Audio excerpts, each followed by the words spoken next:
আমার একটা স্তর নেই হাসিব সাহেব। আমাকে বিয়ে করে আপনি ঠকে যাবেন। বেশ কয়েক বছর আগে টিউমার হয়েছিল। টিউমারের গ্রোথ নাকি ভালো ছিল না, ক্যান্সারের আশঙ্কা ছিল বোধহয়। তাই ডাক্তার সিদ্ধান্ত নিয়েছিলেন স্তন কেটে বাদ দিতে হবে, নয়তো শরীরের বাকি অংশ ছড়িয়ে পড়ার শঙ্কা ছিল। তারপর কেটে বাদ দিল। আপনাকে বিয়ে করার পর হয়তো আপনার বাচ্চাকে আমি স্তন পান করাতে পারবো না। আমার কথা শুনেই হাসিব সাহেব যেন চোখের পলক ফেলতেই ভুলে গেলেন। আমি দীর্ঘশ্বাস ফেলে বাকি কথাগুলো বলে ফেললাম। তার উপর আমি দেখতে কালো। আপনার পাশে দাঁড়ালে আমাকে মানাবে না। এখন সিদ্ধান্ত আপনার, আমাকে বিয়ে করবেন কি না। কারণ আপনাকে দেওয়ার মতো আহামরি কিছুই আমার মাঝে নেই। ক্যান্সার ভালো হয়েছে আপনার? কাঁপতে কাঁপতে কথাগুলো বলল হাসিব সাহেব। আমি মুচকি হেসে হাসিব সাহেবের জবাবে বললাম, ভালো না হলে নিশ্চয়ই আপনার সামনে বসে থাকতাম না। হাসিব সাহেব আমার সঙ্গে আর কোনো কথাই বললেন না, উঠে চলে গেলেন ড্রয়িং রুমে। আমি ঘর থেকে শুনতে পেলাম পাত্রপক্ষের লোকদের মাঝে চলা গুঞ্জন। অবশ্য এমন গুঞ্জন আমি প্রায় শুনি, কারণ আমাকে দেখার আগ পর্যন্ত তারা স্বাভাবিকই থাকে। আমাকে দেখার পর, আমার কমতি সম্পর্কে জানার পর তারা অবাক হয়, বিরক্ত হয়, তারপর বিরক্ত হয়ে চলে যায়। আজকের ঘটনা রোজকার ঘটনার মতোই অবস্থা। আমি মাথা নিচু করে আছি। লজ্জায় আমার মাথা কাটা যাচ্ছে। মনে মনে প্রার্থনা করছিলাম যেন মাটি 2 ভাগ হোক আর আমি সেই মাটিতে ঢুকে পড়ি। অবশেষে তারা চলে গেলেন। আমি যেন হাফ ছেড়ে বাঁচলাম। সাজ রিমুভ করে পরনের শাড়ি বদলে 3 পিস পরে নিয়েছিলাম, কারণ বিকেল 4টায় আমার কোচিংয়ে ক্লাস আছে।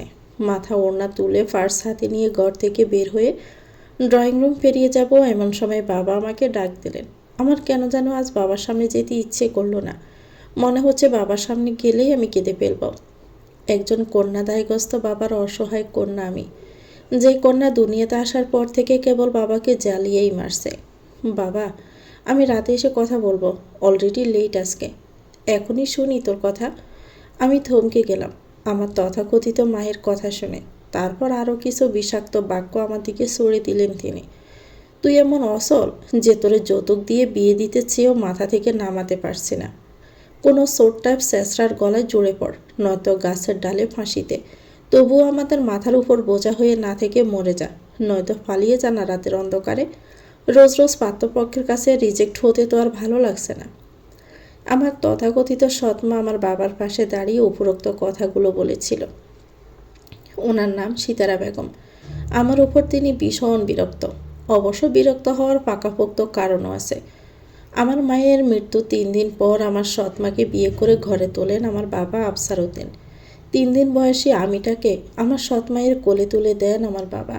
কোনো নারী বোধ হয় বাসর ঘরে তার স্বামীর কাছে এমন উপহার পায়নি। আমি নামক উপহার মায়ের পছন্দ হলো না।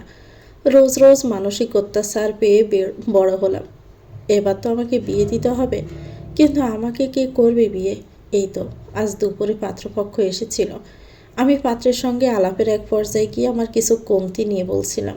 এরপর যা হলো আপনারা সে সম্পর্কে অবগতই হলেন। আমি চোখের জল আড়াল করতে পেছন ফিরে গেলাম।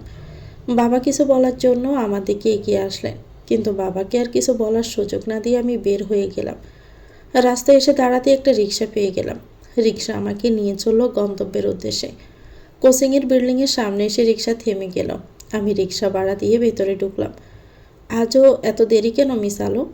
আমি পিছন ঘুরতে দেখলাম কাব্যসা দাঁড়িয়ে আছে। আমাদের কোচিংয়ের গণিত টিচার উনি। আমি তাকে সালাম দিয়ে বললাম, স্যার আসলে বাসায় গেস্ট এসেছিল। রোজ গেস্ট আসে? অদ্ভুত। আগামীকাল থেকে যদি 1 মিনিটও লেট হয় তাহলে আপনার কোচিংয়ে আসার দরকার নেই। আপনি রোজ দেরি করে আসেন। আমার বাকি স্টুডেন্টদের পড়ালেখা ডিস্টার্ব হয়। You understand what I am saying? Yes sir. Go to your seat. Alo দীর্ঘশ্বাস ছাড়ল, তারপর নিজের সিটে বসে। এবার পড়ায় মনোযোগী হওয়া উচিত। সমাজে বেঁচে থাকতে নিশ্চয়ই বিয়ে করার প্রয়োজন নেই। লেখাপড়া কোনো মতে শেষ করে একটা চাকরি জোটাতে পারলেই হলো। পুরুষ মানুষের শারীরিক পরীক্ষার বস্তু না হয়ে বরং নিজের জন্য বেঁচে থাকা ঢের ভালো। কোচিং শেষ করে সেগুন বাগান 6 নং লাইনের দিকে এগিয়ে যাচ্ছে আলো। 2টো টিউশনি আছে। টিউশনির টাকা দিয়ে আপাতত কলেজের ফি বেতন চলছে। প্রথম টিউশনি শেষ করে দ্বিতীয় টিউশনির পথে পা বাড়ায়। পথের মধ্যে কিছু বখাটে ছেলে রোজ তাকে হেনস্থা করে, পাত্তা দেয় না, দেখেও না দেখার ভান করে। শুনিও যেন শুনতে পায় না তাদের নোংরা কথা। কিন্তু আর কতদিন এভাবে এড়িয়ে চলতে পারবে কে জানে।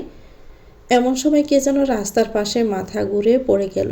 যেহেতু সন্ধ্যাবেলা, তাই মানুষজন কম রাস্তায়। আলো দৌড়ে যায় মানুষটার দিকে।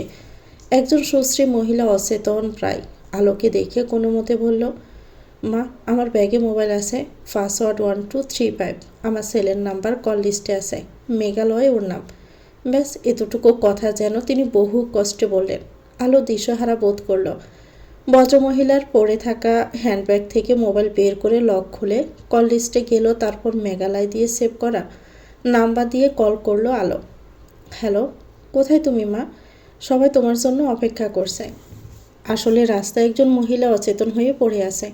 সম্ভবত উনি আপনার মা। ওনার পাশে আমি আছি। আপনি কাইন্ডলি একটু তাড়াতাড়ি আসবেন। আলোর কথা শুনে ওপাশে থাকা মানুষটা কিছুক্ষণ নীরব থেকে বলল, অ্যাড্রেস বলুন। আলো অ্যাড্রেস জানিয়ে কল কেটে দিল। ততক্ষণে রাস্তার মানুষজন তাদের ঘিরে দাঁড়িয়ে আছে। তাদের মধ্যে থাকা দু একজন এসে পানির বোতল এগিয়ে দিল আলোর দিকে। আলো বোতল হাতে নিয়ে পানির ছিটা দিল সে নারীর মুখের উপরে। 5 মিনিটের মধ্যে সেই নারীর জ্ঞান ফিরে এলো। চোখ খুলে সর্বপ্রথম আলোকে দেখে খানিকটা অবাকই হলেন তিনি। আলোর ঠোঁটের কোণে হাসি ফুটে উঠল। আপনি ঠিক আছেন আন্টি?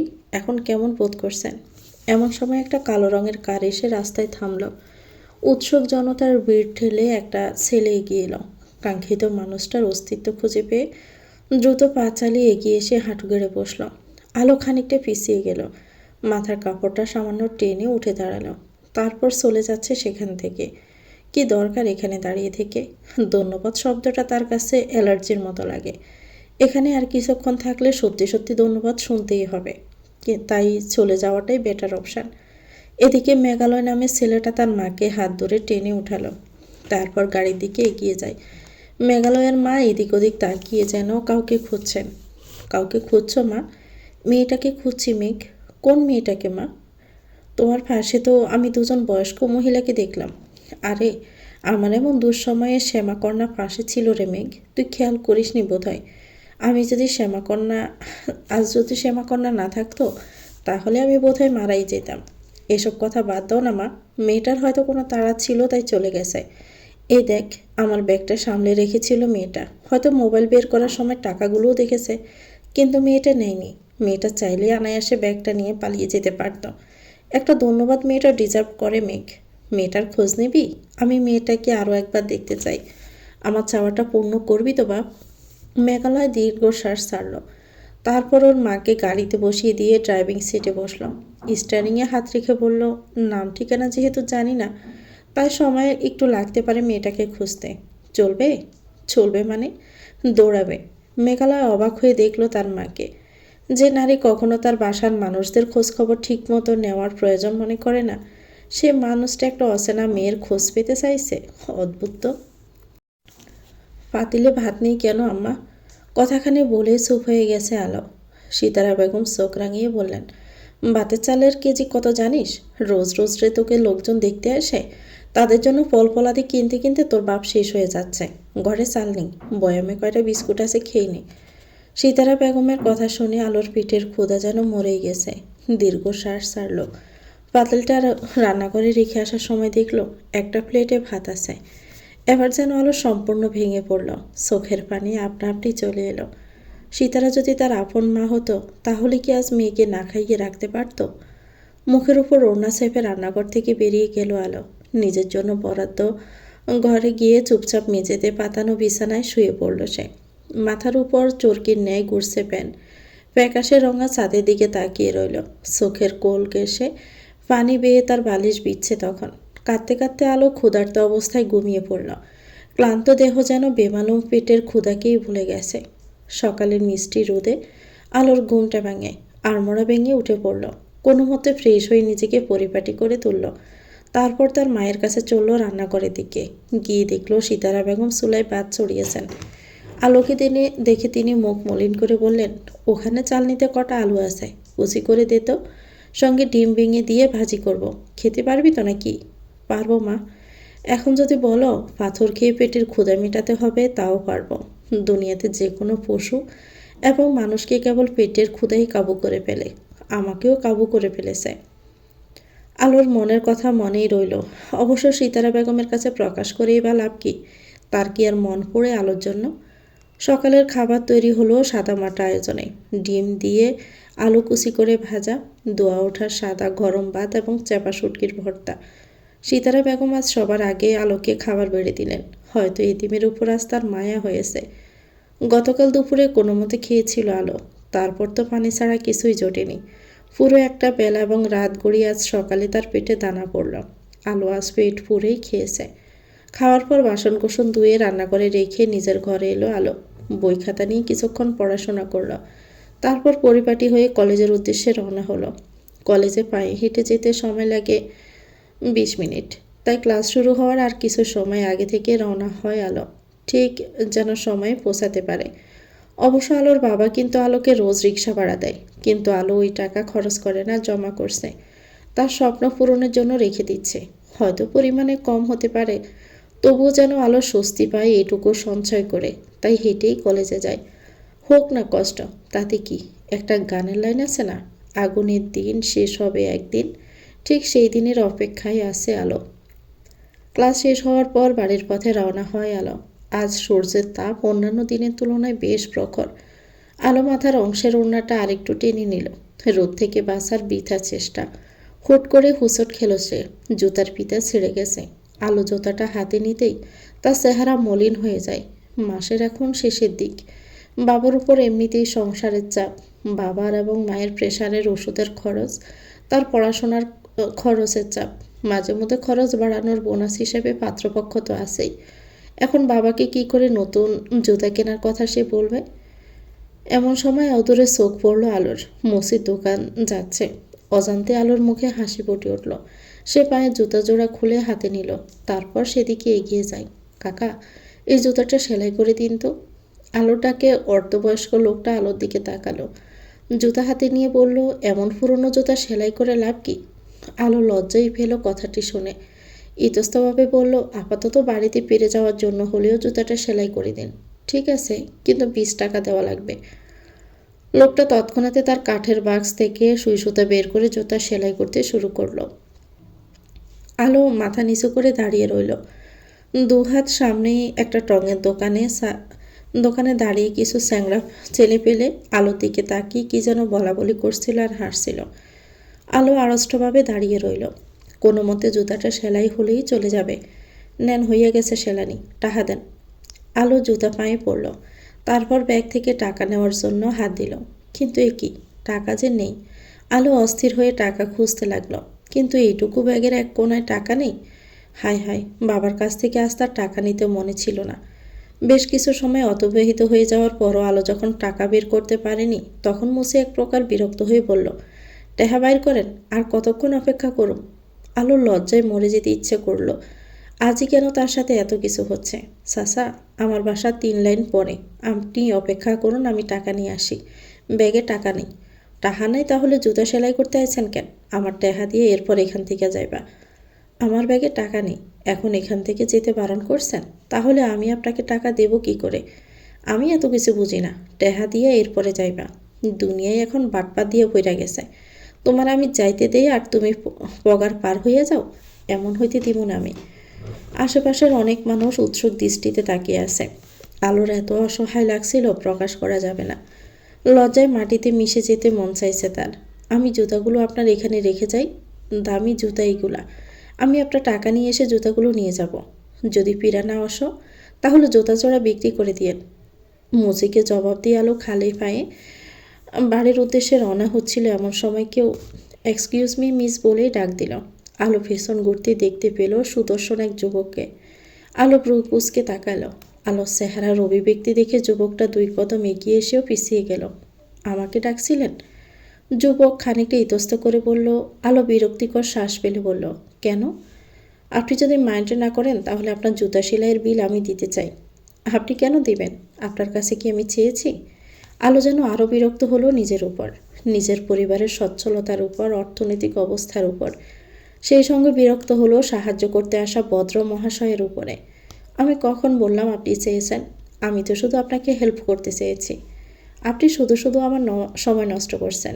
আমার আপনার সাহায্যের প্রয়োজন নেই। আমার একটা কাজের বিনিময়ে হেল্প করতে চাই আপনাকে। যুবকের কথা শুনে আলো চোখ ছোট করে তাকালো লোকটার দিকে। লোকটাকে কোথাও মনে হচ্ছে দেখেছে, কিন্তু কোথায় দেখেছে মনে করতে পারছে না। আসলে আমি খুলশিতে থাকি, এদিকে তেমন আসা হয় না, তাই কাউকে চিনিও না তেমন। আমি একজনকে খুঁজছি আসলে। আমাকে কেন জিজ্ঞেস করছেন? আপনি যাকে খুঁজছেন আমি তার পরিচয় জানি বলে ধারণা হচ্ছে নাকি আপনার? আপনি রেগে যাচ্ছে কেন? আগে আমার পুরো কথাটা তো শুনুন। লোকটার কথা শুনে আলো এবার সত্যি ধৈর্যহারা হয়ে বলল, হ্যাঁ বলুন। আমার মা গতকাল সন্ধ্যায় এই কলোনির সামনে অচেতন হয়ে পড়ে যায়। তখন আমার মাকে একটা মেয়ে হেল্প করে, আমাকে কল করে আমার মায়ের খোঁজ জানায়, এবং আমিও আমার মাকে সহি সালামতে ফিরে পাই। কৃতজ্ঞতা থেকে সেই মেয়েটাকে আমার মা খুঁজছেন। সকাল থেকে আমি এখানকার বেশ কয়েকটা দোকানে মেয়েটার পরিচয় জানার জন্য চেষ্টা করেছি। কেবলমাত্র একটা তথ্য উদ্ধার করেছি, মেয়েটা নাকি পাহাড়তলি কলেজে পড়ে। আপনিও হয়তো সেই কলেজের স্টুডেন্ট। আপনার আইডি কার্ড তো তাই বলছে। আপনিও পাহাড়তলি কলেজের স্টুডেন্ট।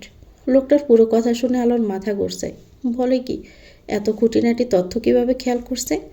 সামান্য একটি হেল্প করাতে ওনারা আলোকে খুঁজছে। আলোর কাছে এসে আলোর পরিচয়ের খোঁজ নিচ্ছে। আচ্ছা, এই লোকটাই কি মেঘালয়? হুট করে আলো মিয়ে যায়। যদি লোকটা সত্যি সত্যি মেঘালয় হয়তো হতেও পারে, কারণ গতকাল সন্ধ্যায় সেখান থেকে চলে আসার সময় আফসা আলোয় লোকটাকে দেখেছিল, অস্পষ্ট দেখা আর কি, তাই হয়তো চেনা চেনা লাগছে। আলো, তুই এই বর দুপুরে দাঁড়িয়ে আছিস কেন? আলো নিজের নাম শুনে পেছন ফিরে তাকালো। তার বাবার তাকে ডাকছে। বাবাকে দেখে আলো স্বস্তিই পেল যেন। পরক্ষণে সে যুবকের দিকে ফিরে বলল, যার নাম জানেন না তাকে এভাবে খুঁজে পাবেন না আপনি। হয়তো আমরা একই কলেজে পড়ি, কিন্তু জনে জনে গিয়ে তো আর কাউকে জিজ্ঞেস করতে পারবো না গতকাল কেউ কারো সাহায্য করেছিল কি না। চেষ্টা করলে সবই সম্ভব। আপনি বুঝতে পারছেন না আমি তাকে কেন খুঁজছি। আমার মায়ের। আলো। বাবার ডাক শুনে আলো এবার মানুষটাকে কিছু বলার সুযোগ না দিয়ে দ্রুত এগিয়ে যায় ওর বাবার কাছে। ছেলেটা কে আলো? আফসার সাহেব আলোকে জিজ্ঞেস করলেন। আমি চিনি না বাবা। কারো খোঁজ চাইছেন? বাদ দাও এই ব্যাপার। 20 টাকা আছে? আছে, কি করবি? আলো ঘটনা খুলে বলল। আফসার সাহেব সবটা শুনে আলোর খালি পায়ের দিকে তাকিয়ে দীর্ঘশ্বাস ছাড়লেন। তারপর আলোর হাত ধরে বললেন, চল আমার সঙ্গে। আলোকে সঙ্গে নিয়ে মুসির দোকানের দিকে এগিয়ে গেলেন। মুসি আলোকে দেখে বিরক্তি নিয়ে বলল, টাহা আনছো? এনেছে, কিন্তু 20 টাকার জন্য একটা ছোটো মেয়েকে এভাবে হেনস্থা করার কোনো মানে আছে? আমি রেলওয়েতে চাকরি করি, আমার বাসা এখানে। আমার মেয়েকে সামান্য 20 টাকার জন্য আপনি? বাপ মাফ করে দেন, চিনতে পারি নাই আপনার মাইয়ারে। যদি চিনতাম তাহলে কি আর জুতা আটকায় রাখতাম? নেও মামনি তোমার জুতা। মুসি জুতা জোড়া এগিয়ে দিল আলোর দিকে। আলো জুতা জোড়া পায়ে পড়ল। আফসার সাহেব টাকা দিয়ে সামনের দিকে অগ্রসর হলো। আলো চোখ ঘুরিয়ে এদিক সেদিক তাকালো, কিন্তু মেঘালয় নামের মানুষটাকে দেখতে পেল না। চলে গেছে নিশ্চয়। সত্য কেন যেন বলতে চাইল না, মিথ্যায় আশ্রয় নিয়েছে তাই। বড়লোকদের আবার উপকারের বিনিময়ে টাকা দিয়ে সাহায্য করার প্রবণতা আছে। আলোর এসব ভালো লাগে না। নিজেকে কেমন নিচু শ্রেণীর মানুষ মনে হয়। গরিবদের হয়তো টাকা কম থাকতে পারে, কিন্তু তাদের অনেক আত্মসম্মান বোধ আছে। বিনা পরিশ্রমে টাকা নেওয়াটা তাদের কাছে দয়ার সামগ্রী গ্রহণের মতো মনে হয়। এই তো আজই শেষ, আর কখনোই হয়তো এই এলাকায় আলোর খোঁজে আসবে না আর এই মানুষটা। তাছাড়া নাম না জানা একটা মেয়েকে খুঁজবে কিভাবে? আলো এসব ভেবে স্বস্তির নিঃশ্বাস ফেলে চলল বাবার পেছন পেছন। বাড়িতে ঢোকার পর কয়েকজন অচেনা মানুষকে দেখে থমকে যায় আলো। সীতারা বেগমের চোখ রাঙানি দেখে অচেনা মানুষদের উদ্দেশ্যে সালাম দিল আলো। বুঝতে পেরেছে তাকে আবারও পাত্রপক্ষ দেখতে এসেছে। গরমে মিয়ে হাত মুখ ধুয়ে আয়। সীতারা বেগম চোখ রাঙিয়ে কথাটি বলল। আলো মাথা নাড়িয়ে ভেতরে চলে গেল। মেয়ে তো কালো, পাত্রপক্ষের একজন কথাটি বলে উঠল। সীতারা বেগমের চেহারায় অন্ধকার নেমে এলো। আফসার সাহেব তাদের মুখ থেকে এমন কথা শুনে স্তব্ধ হয়ে গেছেন। ছবিতে সুন্দর দেখা যাচ্ছিল বলেই তো এলাম আমরা, কিন্তু মেয়ে তো কালো। কি দিনকাল এলো, ফিল্টার দিয়ে ছবি তুলে কালো মেয়েকে সুন্দর দেখায়। এভাবে ধোঁকা দেওয়ার কোনো মানে আছে? কথাগুলো শুনিয়া চুপ থাকতে পারল না আফসার সাহেব। রেগে গেলেন। চেয়ার থেকে উঠে দাঁড়ালেন। তারপর সীতারা বেগমের দিকে তাকিয়ে বললেন, মেহমানদের খাইয়ে দাইয়ে বিদায় করো সীতারা, আর তাদের বলে দিও আমার কালো মেয়ের পায়ের নখের যোগ্য তারা নয়। কথাগুলো বলে আর অপেক্ষা করলেন না আফসার সাহেব। এদিকে সীতারা বেগম মুখে হাত দিয়ে দাঁড়িয়ে আছেন। পাত্রপক্ষের মানুষের মুখ অপমানে থমথম করছে। তারা উঠে চলে যেতে যেতে সীতারা বেগমের উদ্দেশ্য করে বলে গেলেন, মেয়েকে ঘরের মেঝেতে খুঁটির সঙ্গে বেঁধে রাখতে। এই জীবনেও বিয়ে দিতে পারবে না এই মেয়েকে। মেয়ের বাবাদের থাকতে হয় নরম সরম হয়ে। কত কত সুন্দরী মেয়েদের বাবারা মিঙে যায় পাত্রপক্ষের সামনে। আর সেখানে তেমন কালো মেয়ের বাবার এত দেমাক, কিসের অহমিকায়, মেয়ের নাই রূপের বাহার। সিতারা বেগম রেগে মেগে ছুটে গেলেন আফসার সাহেবের কাছে। আফসার সাহেব সবে মাত্র পরনের কাপড় ছেড়ে লুঙ্গি পরে কাঁধে গামছা নিয়ে গোসল করার জন্য ঘর থেকে বের হচ্ছিলেন। সিতারা বেগম ওনার পথ আগলে দাঁড়ালেন। তোমার মেয়ের কোন গুণের বিচারে তুমি অহংকার করছো আফসার? আমার মেয়ের গায়ের রং এবং শরীরের একটা ত্রুটিবাদের সব গুণ আছে। পড়ালেখায় ভালো, এই এলাকার কয়েকটা ভদ্র মেয়ের নামের মধ্যে আমার আলোর নাম আছে। তোমার শারীরিক মারধরের ভয়ে হোক, মেয়েটা গৃহস্থলী কাজও আয়ত্ত করেছে খুব অল্প বয়সে। তুমি বলতে চাইছো আমি তোমার মেয়েকে মেরেছি? সৎমা বলেই কথাটি বললে, তাই না? যদি আপন মা হতাম তখন কি কথাটি বলতে পারতে? সেতারা বেগমের কথা শুনে আফসার সাহেব মলিন হেসে বললেন, তুমি আমার আলো। আপন মা যদি হতে তাহলে কি আর মেয়ের ত্রুটি গায়ের রং নিয়ে কথা বলতে? কিন্তু তুমি বারবার আমার মেয়েকে ছোট করে কথা বলো, অথচ এসবের মাঝে আলোর কোনো দোষ নেই। কালো পশা সবই সৃষ্টিকর্তা সৃষ্টি। রোগ সৃষ্টিকর্তা দিয়েছেন এবং সারিয়েও তুলেছেন। সৃষ্টিকর্তা যদি ভালো করে থাকেন তাহলে অতগুলো টাকা কেন তুমি লোন নিয়েছিলে? মাসে মাসে সরকারি চাকরির বেতন থেকে যে টাকা কেটে রাখছে সেগুলো কার পেছনে খরচ করছো? সিতারা বেগম রাগে অন্ধ হয়ে গেছেন। আফসার সাহেব বিস্মিত হয়ে বললেন, তুমি রাগে ঈর্ষায় অন্ধ হয়ে গেছো সিতারা? আলো আমার মেয়ে, আমার উত্তরাধিকার। ওর পিছনে খরচ করব না তো কার পেছনে খরচ করব? আলো আলো আলো, এতগুলো বছরের সংসারে তুমি কখনোই আমার চিন্তা করনি আফসার। তুমি শুধু তোমার মেয়ের জন্যই চিন্তা করেছ। আমি তাহলে কেন আছি এই সংসারে? কি পেয়েছি আমি আফসার? এই জন্য আমার দাদি বলতো সতীন ভালো, সতীনের কুটাকাটা ভালো না।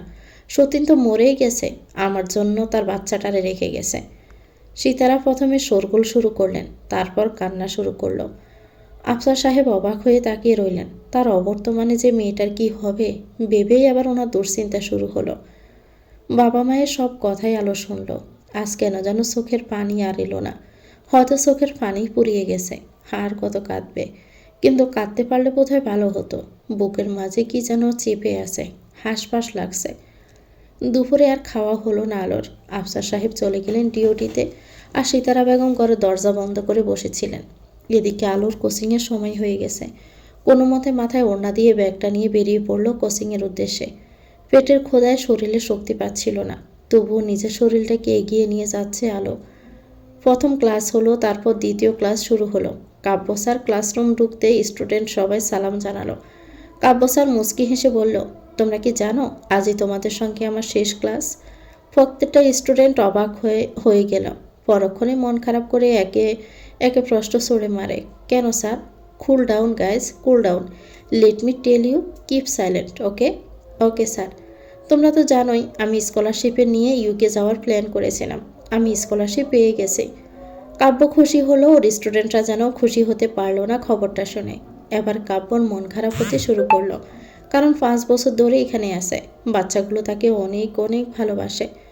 দেখো, আমার তো আর কোচিংয়ে পড়ালে হবে না, লেখাপড়া শেষ করতে হবে, ভালো চাকরি করতে হবে। সবাই মাথা নাড়ল। এবার কাব্য খুশি হয়ে বলল, আরেকটা গুড নিউজ দেই তোমাদের। আগামী শুক্রবার আমার বিয়ে। যদি এখন বিয়ে করতাম না, দেশে ফিরে এসে করতাম, কিন্তু এখন মায়ের ইচ্ছে অনুযায়ী বিয়েটা করতে হচ্ছে। তোমাদের সবাইকে আমার বিয়েতে আমন্ত্রণ করা হলো, সবাই আসবে। বৃহস্পতিবার সন্ধ্যায় গায়ে হলুদ, আর শুক্রবারে বিয়ে। তোমরা সবাই আসবে। ইনভাইটেশন কার্ড আসবে কিছুক্ষণের মধ্যে। তোমরা কার্ডে দেওয়া ঠিকানা অনুযায়ী কনভেনশন সেন্টারে চলে যাবে, বুঝতে পেরেছ? ইয়েস স্যার, একসাথে সবাই বলে উঠল। কাব্য মুচকি হেসে ফেলল। তারপর একেবারে শেষের সারিতে বসে থাকা আলোকে উদ্দেশ্য করে বলল, তুমি কিন্তু ফাঁকি দিবে না মিস আলো, নয়তো আমি বাড়ি বয়ে নালিশ করে আসব তোমার বাবার কাছে, বুঝতে পেরেছ? আলো হকচকিয়ে যায়। হ্যাঁ বলবে নাকি না বলবে বুঝে উঠতে পারল না। শেষমেশ বলেই ফেললো যে সে যাবে। কাব্য খুশি হলো। এর ফাঁকে কার্ড চলে এলো। সবাইকে কার্ড বিলি করে চলে গেল কাব্য। কোচিং ক্লাস আজকের মতো সমাপ্ত। আলো এবং তার এক সহপাঠী একসাথে হাসছিল। আলো যাবে টিউশনি পড়াতে, আর মেয়েটা তার বাড়িতে ফিরবে। যেতে যেতে দুজনে আলাপ করছিল, আমার না খুব সুন্দর একটা ব্লু গাউন আছে, আমি সেই গাউন পরে স্যারের বিয়েতে যাব। তুই কি পরবি আলো? জানি না আমি।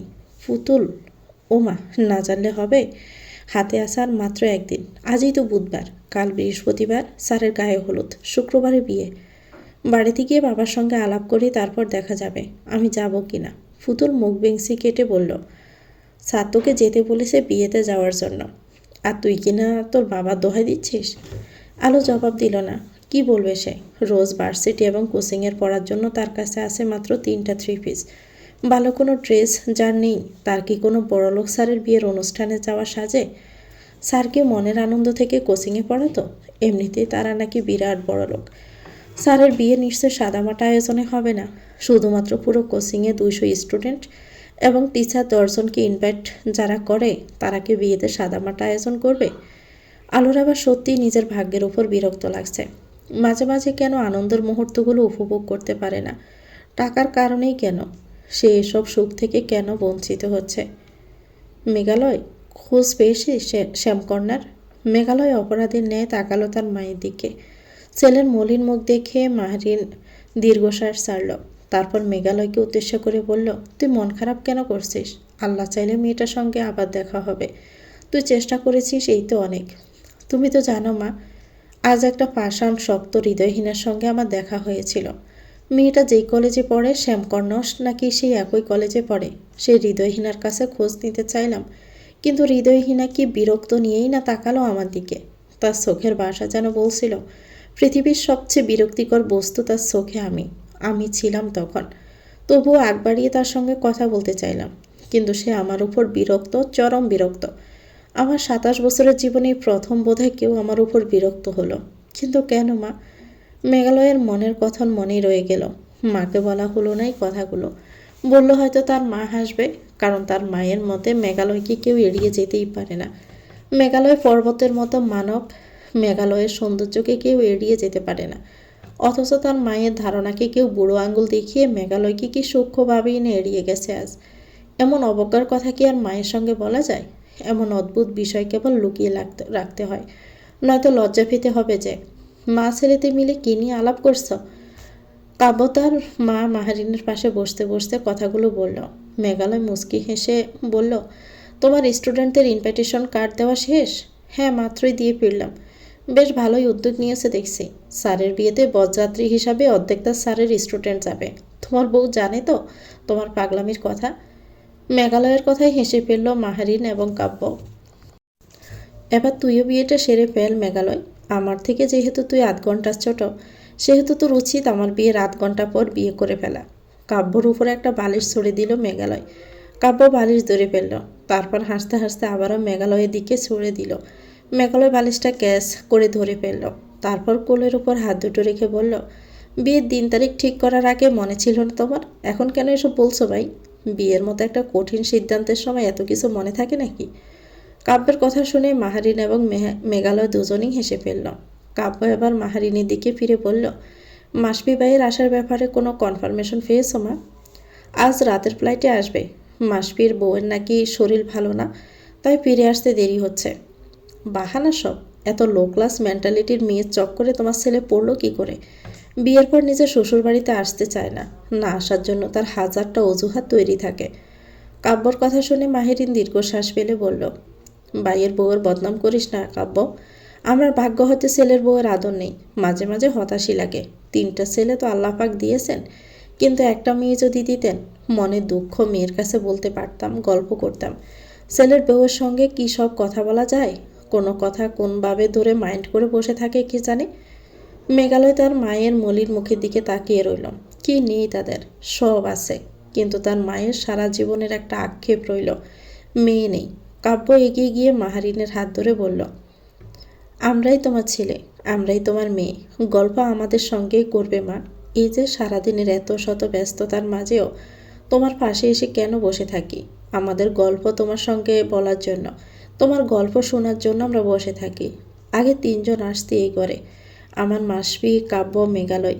মাসবি বিয়ের পর আর সময় পেল না এই ঘরে আসার। মাঝে মাঝে 2-4টা কথা বলে ফুসরত ফেলে।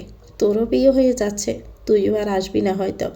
তোর বাবা মারা যাওয়ার পর থেকে ধীরে ধীরে একাকিত্বে অভ্যস্ত হয়ে যাচ্ছি রে। কাব্য আর মেঘালয় স্তব্ধ হয়ে গেছে তাদের মায়ের কথা শুনে। মায়েরাও যে একদিন সন্তানকে কাছে পেতে চটপট করে, আজই প্রথম অনুভব করলো তারা। অথচ সন্তানের সময় কই মাকে দেওয়ার জন্য। অথচ এই মা একদিন সন্তানদের হাজারো কাজ এবং ব্যস্ততার ভিড়ে সময় দিয়েছে। ছোটবেলায় বুকে জড়িয়ে ঘুম পাড়িয়েছে, কত শত রাত নির্ঘুম কাটিয়েছে সন্তানের জন্য। আলো টিউশনি শেষ করে বাসায় ফিরে এলো। এখন ঘরের অবস্থা দুপুরের মতো নেই, স্বাভাবিক আছে। আফসার সাহেব টিভিতে নিউজ দেখছেন, সিতারা বেগম রান্না করছেন। আলো নিজের ঘরে গিয়ে ব্যাগটা রেখে সোজা চলে গেল তার মায়ের কাছে। মা, ভাত দাও। আলোর কথা শুনিও জবাব দেয় না সিতারা। আলো দীর্ঘশ্বাস ছাড়ল। রান্নাঘর থেকে বের হয়ে যাবে ঠিক সেই মুহূর্তে সিতারা বেগম ডাক দিয়ে দায়সারাভাবে বললেন, টেবিলে রাখা আছে, খেয়ে নে, নয়তো আবার তোর বাপের কাছে গিয়ে বলবি সৎমা বলে ভাত খেতে দেয়নি। আলো দীর্ঘশ্বাস ছাড়ল। রোজ রোজ এমন কথা শুনতে শুনতে এখন আর গায়েস হয়ে গেছে।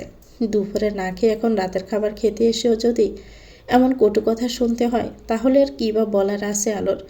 অবশ্য বাবাকে বলেও না এসব কথা, কিন্তু বাবা টের পেয়ে যায়। কোনো মতে ভাত খেয়ে নিল আলো। তারপর বিয়ের কার্ড হাতে নিয়ে তার বাবার কাছে গিয়ে দাঁড়িয়ে রইল বেশ অনেকটা সময়। কাব্য স্যারের বিয়ের ব্যাপারটা নিয়ে একবার আলাপ করতে মন চাইছে তো, আরেকবার বলতে মন চাইছে না।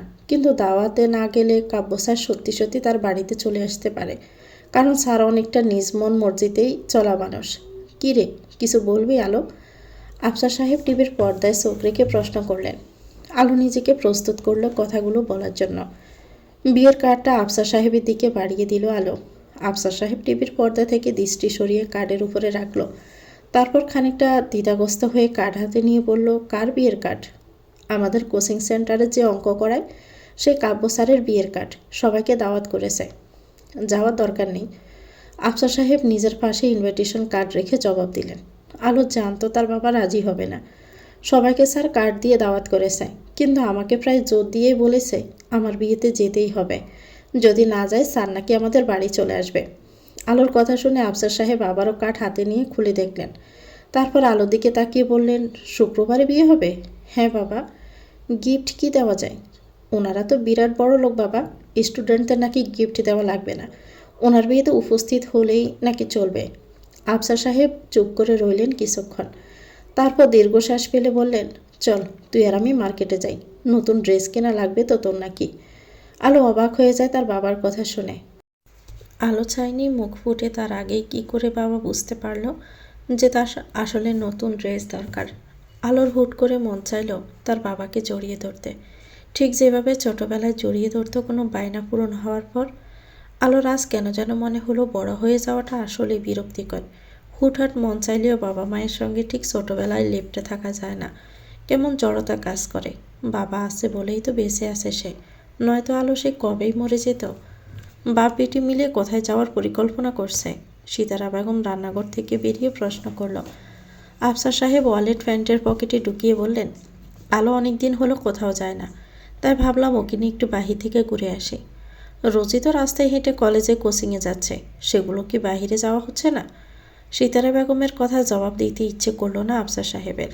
পাশ কাটিয়ে চলে গেলেন আলোর ঘরের সামনে। ঠিক তখনই আলো বেরিয়ে এলো ঘর থেকে।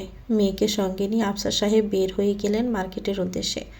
পুরো মার্কেট খুঁজে মেয়ের জন্য চমৎকার একটা সাদা কাতান শাড়ি পছন্দ হলো আফসার সাহেবের। সোনালি পাড়ের সাদা শাড়ি, সোনালি জরি সুতার পদ্মফুল ফুটে আছে পুরো শাড়ি জুড়ে। আলো অবাক হয়ে তাকিয়েছিল অনেকক্ষণ। তারপর তার বাবাকে উদ্দেশ্য করে বলল, বাবা, আমাকে এই রঙের শাড়িতে মানাবে না, অন্য রঙে দেখো। আফসার সাহেব মেয়ের কথার বাবার্থের মানে খুঁজলেন। পর মুহূর্তে যখন বুঝতে পারলেন, তখন আলোর মাথায় হাত রেখে মায়ামাখা আদুরে সুরে বললেন, দিনের শুভ্র আলোতে যেমন আমরা বসবাস করি, ঠিক তেমনি রাতের নিকষ কালো আধারেও আমরা বাস করি। যেখানে সৃষ্টিকর্তা তার পুরো সৃষ্টির একাংশ সাদা কালো রং দিয়ে রাঙিয়েছেন, সেখানে তোরা তো হীনমন্যতা কেন? তোকেও তো সৃষ্টিকর্তাই সৃষ্টি করেছেন। আলো তার বাবার দিকে তাকিয়ে রইল।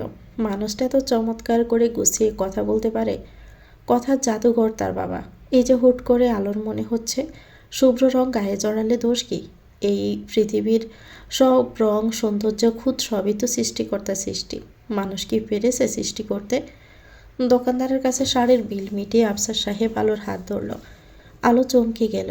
আফসার সাহেব মেয়ের মুখের দিকে তাকিয়ে বলল, কালোর গভীরতা ছুঁয়ে যায় আত্মার অন্তঃস্থল, সাদা শুধু বাহ্যিক দ্যুতি আর আকর্ষণের বস্তু মাত্র। আলো সেই কঠিন দুটো বাক্যর মানে বুঝতে চাই, কিন্তু বুঝতে পারে না। চল আজ আমরা ফুচকা খাই বাপ বেটি মিলে, তোকে নিয়ে শেষ কবে ঘুরতে বেরিয়েছিলাম মনে নেই রে আলো? আফসার দীর্ঘশ্বাস ছাড়লেন। আলোর এবার হঠাৎ করে কেন যেন কান্নাই পেল। তার বাবার এত আদরের, এত স্নেহের, তাকে আগলে রাখার ঋণ কি কখনো শোধ করতে পারবে? আজ শুক্রবার, কাব্য ও ইতির বিয়ে। ইতিমধ্যে জুম্মার নামাজের পর বিয়ের আনুষ্ঠানিকতা শুরু হয়েছে। মেহমান আসছে ধীরে ধীরে। কাব্যর কিছু কিছু স্টুডেন্টরা চলে এসেছে। একটা রিক্সা এসে থামলো জিইসি কনভেনশন সেন্টারের সামনে। প্রথমে নিতু নেমে এলে, তারপর আলো। নিতু সত্যি সত্যি ব্লু রঙের একটা গাউন পরে এসেছে, আর আলো তার বাবার কিনে দেওয়া সোনালি পাড়ের সাদা শাড়ি। চোখের কোল কেশে কাজলের রেখা ফুটে আছে, চুলগুলো বেলি ফুলের বাঁধনে আটকে রাখা। গহনাবিহীন মুখটার দিকে তাকিয়ে খানিকটা বিরক্ত হলো পুতুল। মুখ বেংসি কেটে আলোকে বলল, তোর কি কোনো বুদ্ধিশুদ্ধি নেই আলো? এত ফকফকা সাদা শাড়ি তোকে কে পরতে বলেছে? শুধু গায়ে জড়ালে হবে, মানানসাই হতে হবে না? আলো খানিকক্ষণ চুপ রইলেও পুতুলের কথা শুনে। কষ্ট পেয়েছে বান্ধবীর কথা শুনে, তবুও মুখে হাসি ফুটিয়ে পুতুলকে বলল, আমি তো জানি না আমাকে মানিয়েছে কিনা, কিন্তু আমার বাবা এখানে আসার আগে আমাকে শাড়িতে দেখে বলেছে আমাকে মানিয়েছে, সুন্দর লাগছে দেখতে। বাবা যেহেতু বলছে, তাহলে আমাকে সত্যি শাড়িতে মানিয়েছে, কারণ আমার বাবা আমাকে ভীষণ ভালোবাসে, এবং বাবা সে ভালোবাসার জোরেই হয়তো বাবার চোখে আমাকে সুন্দর লেগেছে। এখন কেউ যদি আমাকে ভালো না বাসে, পছন্দ না করে, তাহলে হাজার সুন্দর দেখালেও ভালো লাগছে কিংবা মানিয়েছে বলবে না। সেখানে তো আমি কালো বটে। পুতুলের মুখের উপর কথাগুলো যেন থাপ্পড়ের মতো পড়ল। আলোর কথাগুলো শুনে সে চুপসে যায়। মেয়েটার অতি বিচক্ষণতা মাঝে মাঝে পুতুলকে ভারী আশ্চর্য করে তোলে। কাব্য এবং তার নববধূ ইতির সঙ্গে আলো এবং পুতুল গিয়ে দেখা করলো স্টেজে। ইতি তো আলোর সঙ্গে পরিচয় হওয়ার পর বলেই ফেলল, শুভ্র রঙে কৃষ্ণবতী। আলো ভীষণ লজ্জা পেল ইতির কথায়। এবার আলো পুতুলকে সঙ্গে নিয়ে নেমে পড়ল। হুট করে কারোর সঙ্গে আলোর ধাক্কা লাগলো। আলো সরি বলতে বলতে মানুষটার মুখের দিকে তাকালো, এবং যাকে দেখতে পেল তাকে দেখে আলো ভীষণ আশ্চর্য বোধ করল। আলোর সামনে দাঁড়িয়ে থাকা মানুষটা হুট করে আলোর হাত শক্ত করে ধরল, তারপর নরম সুরে বলল, কেমন আছো তুমি? তুমি জানো না তোমাকে আমি এবং আমার ছেলে কত খুঁজেছি। প্রায় হাল ছেড়েই দিয়েছিলাম তোমাকে পাবো না ভেবে, কিন্তু সৃষ্টিকর্তা আমাকে তার প্রতি নিরাশ করলেন না। অবশেষে তোমাকে আজ পেয়েছি আমি। আলোর সামনে দাঁড়িয়ে আছে সেই সুশ্রী রূপের নারী, যাকে কয়েকদিন আগে আলো সাহায্য করেছিল, যার ছেলে আলোর কাছে আলোর খোঁজ করতে গিয়েছিল বলে আলো মিথ্যের আশ্রয় নিয়েছিল। কিন্তু লাভ কি হলো? মা, তোমাকে বড় চাচ্ছু ডাকছে, কাবিনের টাকার ব্যাপারে কি যেন জানতে। বাকি কথা আর বলতে পারল না মেঘালয়।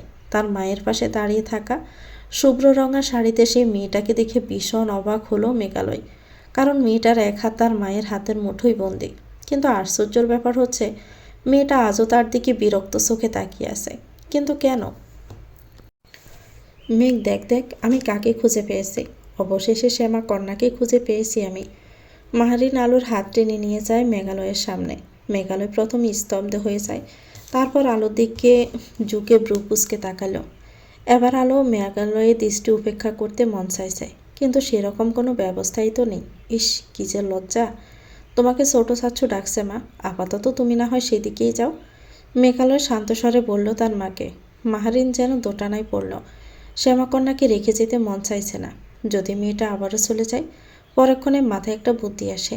মাহারিন আবার আলোর দিকে ফিরে বলল, ও হচ্ছে আমার ছেলে মেঘালয় ইমতিয়াজ আহমেদ। সেদিন তোমার সঙ্গে ওর ফোন কলে কথা হয়েছিল। তুমি একটু মেঘালয়ের সঙ্গে থাকো, আমি একটু আসছি।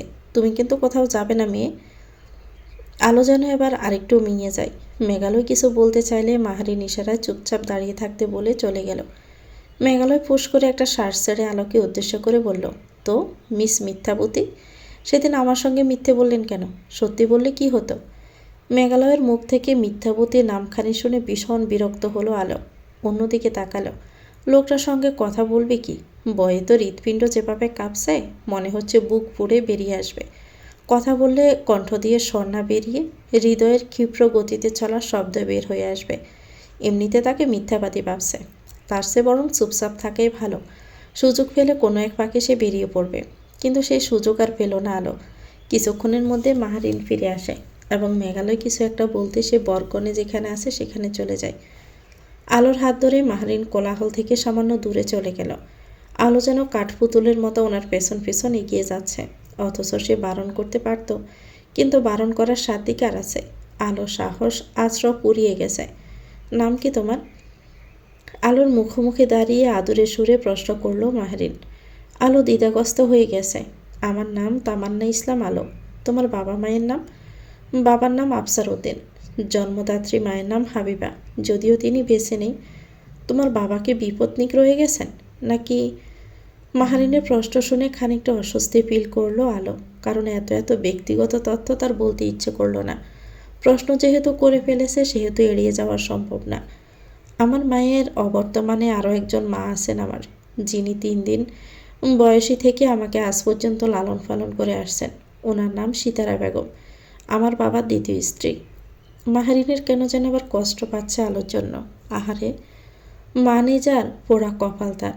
মাহারিন আলোর হাতটা ধরে বলল, আজ আমার মেজর ছেলের বিয়ে। আমার ছেলেদের বাবা গত হয়েছে আজ 5 বছর হলো। বুঝতেই পারছো তার অবর্তমানে আজ আমার কতখানি দায়িত্ব বেড়ে গেছে। তাই তোমার সঙ্গে আমার অনেক গল্প করার ইচ্ছে থাকলেও আমি অপারগ। বিয়ের ব্যাপারটা মিটে গেলে আমি তোমার সঙ্গে আবারও দেখা করব। আলো, তোমার বাসার ঠিকানা দেবে আমাকে? আলো বিস্মিত হয়ে গেল। কাব্য স্যারের মা উনি? আহ, এবার তো নিজেকে কেমন ছোটই মনে হচ্ছে নিজের কাছে।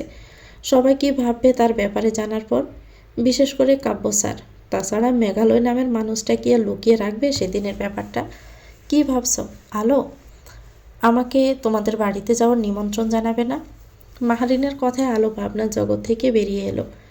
তারপর ঠোঁটের কোণে মুচকি হাসি ফুটিয়ে বলল, আন্টি, আপনি অবশ্যই যাবেন আমাদের বাড়িতে। কাব্য স্যারের কাছ থেকে ঠিকানা জেনে নেবেন। উনি আমাদের বাসা চেনেন। মাহারিন যেন আরও এক দফা অবাক হলেন।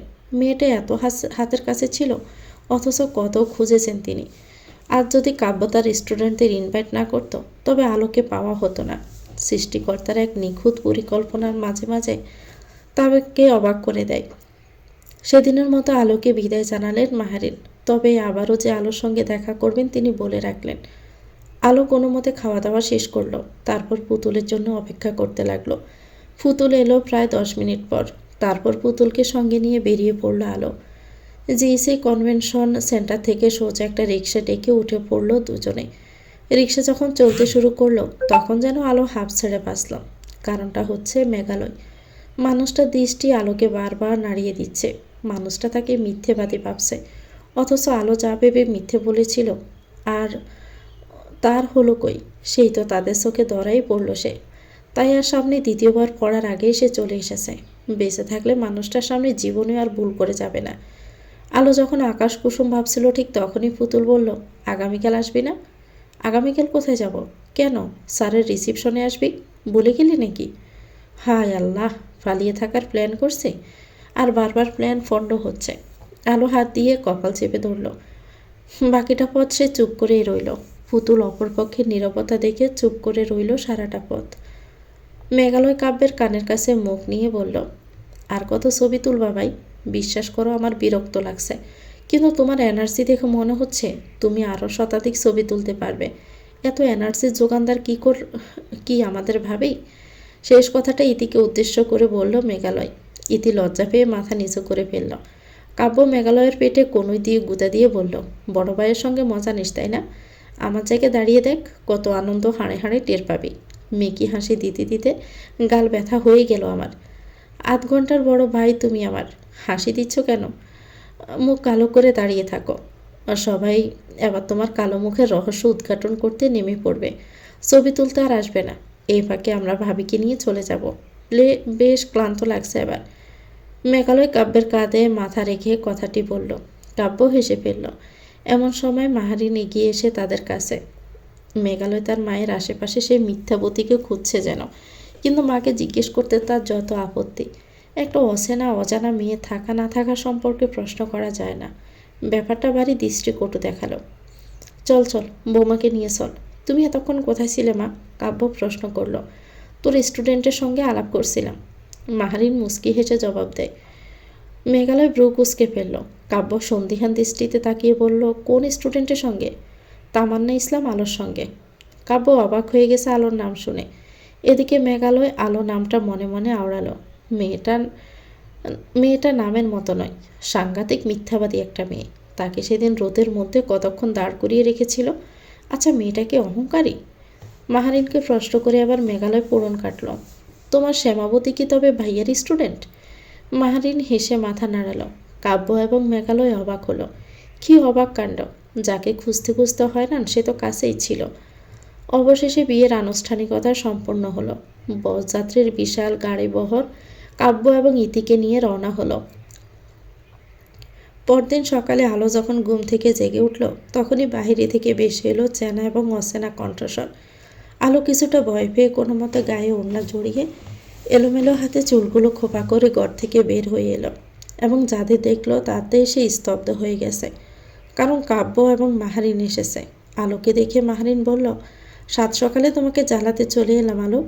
আলো যেন বাসা হারিয়ে ফেলেছে। আচ্ছা, সে কি স্বপ্ন দেখছে? কিন্তু স্বপ্ন কি রঙিন হয়? ধীরে ধীরে আলো টের পেল চোখের সামনে যা দেখছে সবই সত্য। আলো হুট করে লজ্জা পাচ্ছে। তাদের এই ছোট কুটিরে কাব্য ছাড়ার ওনার মায়ের আগমন যেন আলোর জীবনের সবচেয়ে লজ্জাজনক অধ্যায় হিসাবে গেঁথে রইল তার স্মৃতিতে। তৈরি হয়ে নাও আলো, আমরা তোমাকে নিয়ে যেতে এসেছি। আমার রিসেপশন পার্টিতে তুমি হচ্ছ আমার মায়ের স্পেশাল গেস্ট। কাব্যের কথা শুনে আলো তার বাবার দিকে তাকালো। আফসার সাহেব সেখান থেকে উঠে চলে এলেন।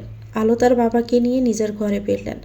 তারপর আলোর দিকে হাসি মুখে তাকিয়ে বললেন, যা আলো, তো স্যার আর ওনার মা তোর প্রতি কৃতজ্ঞতা স্বীকার করতেই তোকে তাদের অনুষ্ঠানে নিয়ে যেতে এসেছে। আমাকে সেদিনের ব্যাপারটা বললি না যে? কিন্তু বাবা, আমি পারবো না যেতে। আমার কারো কৃতজ্ঞতার স্বীকারোক্তি জানানোর প্রয়োজন নেই। আলোর কথা শুনে আফসার সাহেব আলোর মাথায় হাত রেখে বললেন, তারা আমাদের বাড়িতে আগত মেহমান। তোর প্রতি তারা কৃতজ্ঞ। এখন কৃতজ্ঞতা থেকেই হোক কিংবা স্নেহ থেকেই হোক, তাদের বাড়ি ছেলের অনুষ্ঠানে তোর উপস্থিতি কামনা করছে তারা। ব্যাস, তুই তাদের সঙ্গে চলে যাস। এরপর সব কাটাকাটি হয়ে যাবে। কাটাকাটির হিসাব আমি বুঝি না বাবা। আমি সাহায্য করেছি, দ্যাটস ইট। আমার কৃতজ্ঞতার স্বীকারোক্তির প্রয়োজন নেই। তুমি তাদের বারণ করে দাও, আমি যেতে পারবো না। কথাটি বলেই আলো খাটের উপর গিয়ে শুয়ে পড়ল। আফসার সাহেব দীর্ঘশ্বাস ফেলে চলে গেলেন আলোর ঘর থেকে। যে যেতে চায় না তাকে কি জোর করে পাঠানো যায়? আলো কাঁথা মুড়ি দিয়ে শুয়েছিল। এমন সময় সে টের পেল কেউ তার খাটে এসে বসেছে। আলো ধীরে ধীরে কাঁথা সরিয়ে দেখতে চাইলেও কে এসেছে। আমার মেয়ে নেই আলো, তাই তোমাকে কেন জানি আমার মেয়ের মতো করে আদর করতে ইচ্ছে করে। আজ একটা দিনের জন্য তুমি না হয় আমার মেয়ে হলে, ব্যাস, এই একটা দিনের জন্য হলেই চলবে। তোমাকে দেওয়ার মতো আমার কাছে কিছুই নেই। কৃতজ্ঞতা স্বীকার করছি না আমি, কারণ মায়েরা সন্তানের সামনে কৃতজ্ঞতা বোধ প্রকাশ করে না। আমি একজন মা হিসাবে আজ তোমার কাছে এসেছি। ব্যাস, এই একটা দিনের জন্য তুমি আমার পাশে থাকবে। তুমি আমার এই আবদার পূরণ করবে তো আলো? তো ভিউয়ার্স, গল্পটির নাম হচ্ছে মেঘের ওপারে আলো। লিখেছেন তাহমিনা আক্তার আশা। এটা গল্পের প্রথম অংশ। পরবর্তী অংশ পেতে চ্যানেলটিকে সাবস্ক্রাইব করে আমাদের সাথে থাকবেন। ভিডিও ভালো লাগলে একটি লাইক দিয়ে দিবেন, কমেন্ট করে জানাবেন কেমন লেগেছে। আল্লাহ হাফেজ, আসসালামু আলাইকুম।